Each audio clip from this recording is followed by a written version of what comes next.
Actually made it up to Sweden when I was studying abroad last year. Spent a lot of time traveling around Europe, going places, seeing places, and spending way too much money on really menial things. But while I'm over there, I have to remember that I am a guest in Europe's house. And what kind of house guest would I be if I didn't pay for water, ketchup, and going to the bathroom?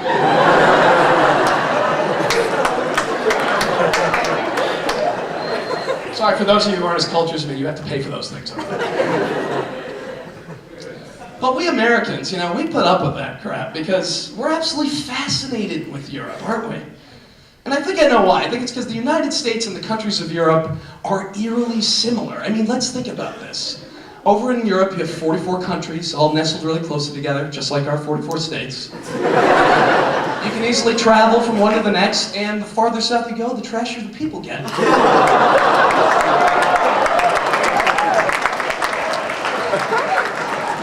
Someone's out there, hey buddy, I'm from the South, and you know what? You're right.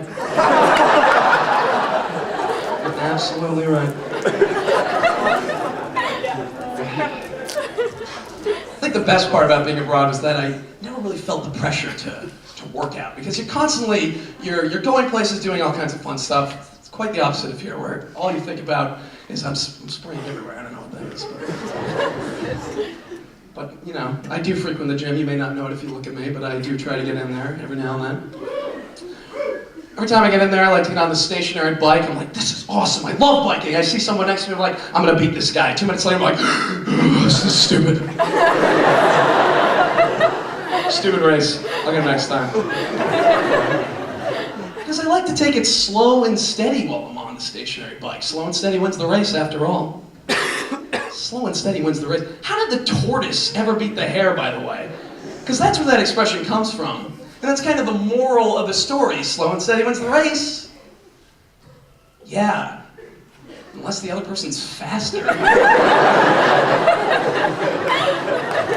You know, the real moral of the story should be, don't take a nap when you're 10 feet from the finish line. That should be the real moral.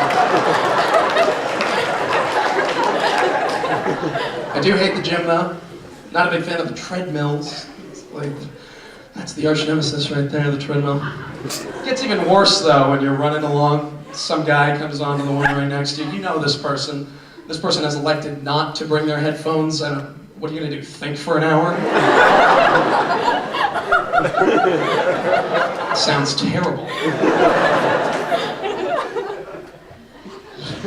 But basically, you've been there for 5 minutes, you know, you're getting in the groove, and all it takes is one word from this person to completely ruin your experience. Hey. Because the word hey in that situation inevitably leads to, I'm good too, how are you, to how about them Yankees, to me never being quite so sure when it's completely safe for me to put my headphones back in. Oh, did you see that game last night? Yes, I did. That LeBron something, huh? Yeah, that's why they call him the king.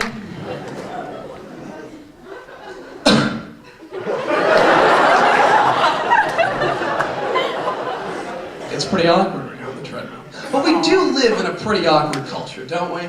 I mean, that's why we have to use email and Facebook and text messaging, because we want to be in constant communication with each other, constantly checking your Twitter updates, status updates, and IM, as long as we actually don't have to see or talk to them in person.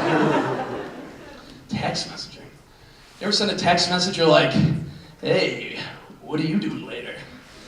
Girl writes you back, who's this? Who's this?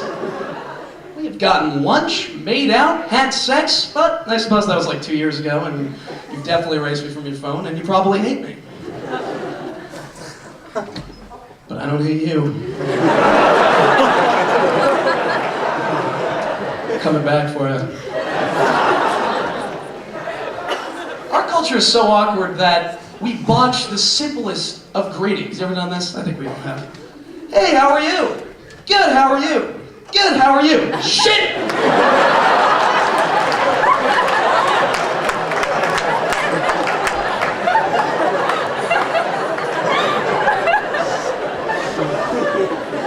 Hey man, how's it going? Not much. That doesn't answer my question.